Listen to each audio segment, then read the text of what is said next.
Hi everyone. So for my portfolio, I've decided to actually buy a domain through Wix and kind of go all out for it. I didn't want any of the Wix ads when you use Wix. They'll have an ad up here and an ad down at the bottom, and I just really didn't like the way that looked. So I thought I'll pay for it for a year and update it any way that I want. So if anything changes or anything like that, I can change the layout, the colors, however I like to see it. But right now, I like the way it is because I've in my last position, I was a graphic designer for a weight loss company in Florida, and I recently moved to Boston. And when leaving there, they let me help pick out who was gonna be next in line after me. And I looked at a lot of portfolios, and a lot of them were flashy with a lot of colors and graphics, and it took away from the actual work that the designer was presenting. So I learned for myself that I wanted to keep it very minimal and keep the display strictly to my work. So here there's a scrolling effect, obviously, with all of my work, all of the ones that I want people to be able to see. So I think the ones that I would touch on the most, especially, I've been interviewing a lot lately, and in my interview process, I do a lot with my past um, job, which would be Medi Weight Loss, like this one here. If it wants to load. Um, it was a stationary rebrand done for the company, all the franchises. They're a franchise based company with over 90 to 100 franchises nationwide.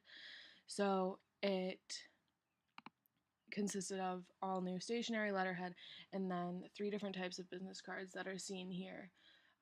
One thing that I liked about building my website was when you click on it, you can click on it again, and it really brings it up and lets you kind of see the details in it.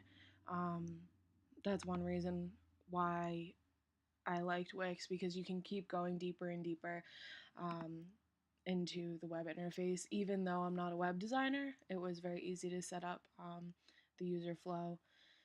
So moving down, I did all of my work on mock-ups because I feel like it's the best way to be presented. I tried to keep them consistent in look. Here we have the wood backgrounds um, moving down, and then this one's a gray wood, and then you kind of getting into wood and wall, and then moving down, it's more just the gray backgrounds. But I didn't want them to be all over the place with some wood here and some not up there. So I tried to stick to consistent mock-ups that matched the tone of the piece. Um, I have the magazine cover that we've done in typography, and with this one, I believe I I'm done the mock-up, but I think that sometimes it distorts the image. So I added in the actual original just so you can see it in its digital file. I don't think it displays as nicely, but I like to offer those both. For each of the projects here, I added a description, what year it was done, what I used, and why it was designed. This is actually an e-blast that I did with the last company that I worked for. Every week they would do an e-blast, and it would kind of fall in line with whatever was going on in that time period, whether it be the Super Bowl or Easter or summer. So I created the mock-up here, and then instead of making it all one long page, it was scroll based, so I added a second one to show the bottom of it, and then again adding in the full image. Actually, oh no, this one is a Facebook slider that was created with um, the theme of the e-blast to match the e-blast, so the customers would see the parallel between the two. And then here's the full image of the e-blast again. I think that this display is best in a mock-up, but it's always good to see the actual full output, what the internet marketing team would have received from me on that day. So moving on down the line, I have some personal work, more student work, different campaigns that I've worked on. here there was 2 different flyers and a sticker incorporated, so they're all here. You can see, again, breaking it down just from the mock-up, I feel like the mock-up sometimes is too small and you don't get to see everything for what it is. Let's see. So the digital painting, all of these bigger mock-ups, I think that they were displayed best in the hanging poster style with the binder clips. I mean, as you can tell, I love mock-ups, but this is a digital painting for color theory. This one didn't need the original because you can see it for its entirety right there. Again, with a small description. And then the, typographic poster, Newton's color wheel. I'm surprised at how much feedback this one gets because I feel like it's very simple, but every interview that I've gone in, everybody's very intrigued by this specific piece. So, I think it's a nice portfolio piece. I think that it shows clean, crisp lines, nice spacing, and although it's simple, I think it really attracts a lot more people than you'd think. So moving down, I have some of these I'm thinking of taking out. I like them for the typographic element, but I'm not sure how strong I feel about them. I have a printed portfolio, and I've actually taken those out of it.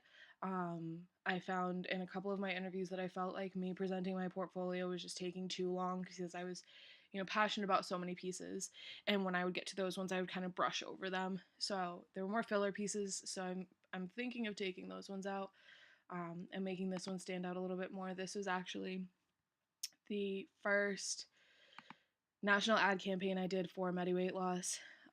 Working with them, we would do an 8.5 by 11 template with all of this in there, and then the clinics would come to us and ask for, different sizes, whether it be narrow or half page, full page, billboard size, but it would all kind of be in line with this creative, this tagline, and that's what we worked with day in and day out. But this was the first creative that I did myself, and being in school and creating and distributing a national ad campaign that you see on magazines and billboards and posters is really it's very rewarding. So this is one of my shining achievements. But I'm happy with how that one came out, and I'd like to give that one a little bit more voice in my portfolio.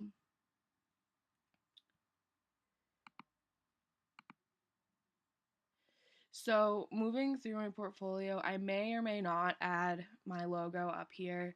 I'm happy with the amount of work. I feel like it shows a clear distinction between what I'm capable of, what I'm comfortable with, and what I can keep working on. But I feel like it has a good diversity, I guess, between all of my work. So moving through it, I have an about page. It gives a little bit more about me, and then a little bit more playful font, keeping with the black and white, and then moving to my resume. This is an older resume of mine. I've had it for a little while now, and I think that I'm going to be updating it this week for this class. But I think that I'm going to keep the main layout. I've gotten a lot of compliments on it because it holds a lot of content in a small space. It balances the content well. Nothing's really left out between work experience and education, personal achievements. And so I feel like it's very well balanced, but I'd like to bring a little bit, I'd like to change the fonts here. I think this was Optima, and it's not necessarily my favorite font anymore. Always evolving, but with this resume, I'm gonna pull that color blue into my stationery set. But anyway, back to my portfolio. So that we have a click button here for the resume. Employers looking for it.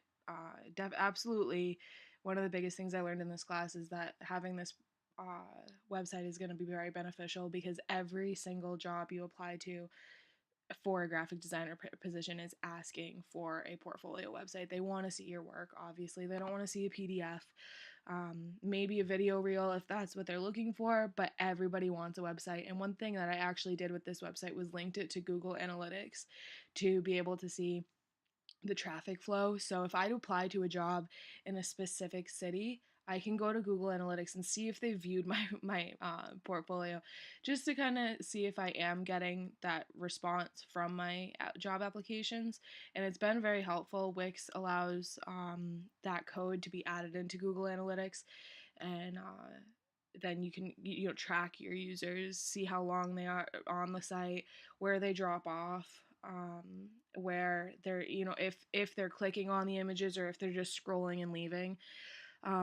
So after the about page, I have the contact page, and I mean, this is kind of what everybody has, just the responsive email area input, and any emails that I get from this site will go straight to my email, including my email and my phone number.